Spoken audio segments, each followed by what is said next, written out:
Force हैं। सबसे नीचे 86% कांस्टेबलरी और सबसे ऊपर 1% आईपीएस। कांस्टेबलरी जो पुलिस फोर्स का 86% है, जमीन पर सारा काम करती है, लेकिन उनके पास प्रमोशन के कोई खास मौके नहीं होते। ज्यादातर सिपाही हवलदार के रूप में ही रिटायर हो जाते हैं। आईपीएस अधिकारी को नौकरशाही और नियमों का एक सुरक्षा कवच मिला हुआ है, जबकि एक कांस्टेबल या सब इंस्पेक्टर पूरी तरह से अपने स्थानीय वरिष्ठों और राजनीतिक आकाओं की दया पर निर्भर है। ये डिजाइन नेताओं के लिए बहुत सुविधाजनक है। वे नेतृत्व यानी आईपीएस को अपने साथ रखते हैं और जब भी कोई संकट आता है तो जनता के गुस्से को शांत करने के लिए निचले रैंक के किसी पुलिसकर्मी की बलि दे देते हैं। ये एक वफादार अफसर वर्ग और एक डिस्पोजेबल सैनिक दल बनाता है। तो फिर कोई कुछ करता क्यों नहीं? क्यों कोई भी राजनीतिक दल, चाहे वो सत्ता में हो या विपक्ष में, इस सिस्टम को ठीक करने के लिए आवाज क्यों नहीं उठाता? क्योंकि पुलिस सुधार का पूरा विमर्श एक सुनियोजित धोखा है। 2006 में सुप्रीम कोर्ट ने प्रकाश सिंह वर्सेस भारत संघ मामले में पुलिस को राजनीतिक हस्तक्षेप से बचाने के लिए 7 निर्देश दिए थे।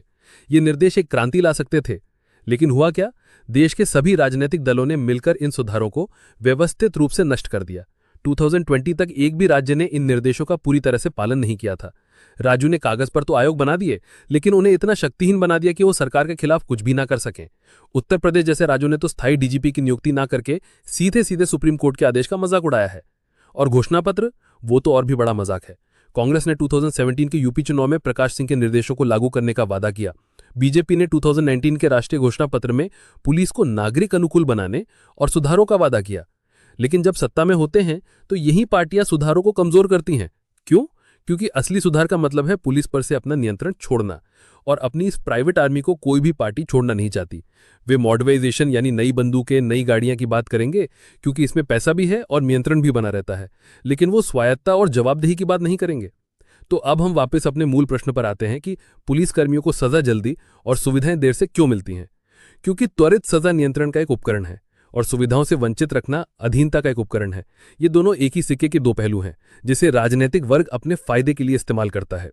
एक सुरक्षित समाज की यात्रा कानून के रखवालों को सम्मान और न्याय देने से ही शुरू होती है। एक पुलिस बल जिसकी देखभाल की जाती है, वही अपने नागरिकों की देखभाल करेगा। जब तक वर्दी पहनने वाले को बलि का बकरा समझा जाएगा, तब तक नागरिक कभी भी वास्तव में सुरक्षित महसूस नहीं कर सकता। शेयर कीजिए इस वीडियो को ताकि यह सच ज्यादा से ज्यादा लोगों तक पहुंचे। मिलते हैं अगले वीडियो में।